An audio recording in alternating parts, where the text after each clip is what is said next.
আসসালামু আলাইকুম। ওয়ালাইকুম আসসালাম। রোজা কেমন আছো?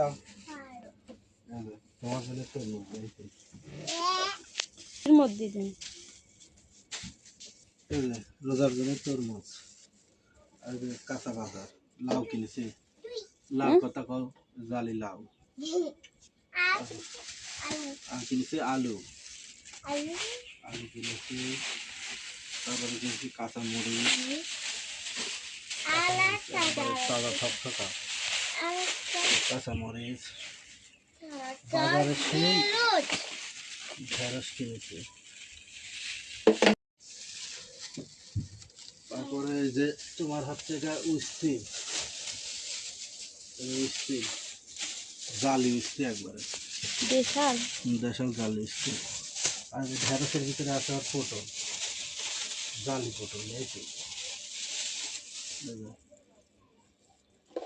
জিনিসপাতির সেই দাম। পটল লেছে 60 টাকা কেজি, ভেন্টি লেছে 40 টাকা কেজি, উস্তি লেছে 60 টাকা কেজি, কাঁচা মরিচ 40 টাকা, আলু 15 টাকা কেজি, আনারস 30, তরমুজ 30 টাকা কেজি, আর লাউ লেছে 30 টাকা। এই অল্প বাজার, আমারই হয়ে যাবে নিতে।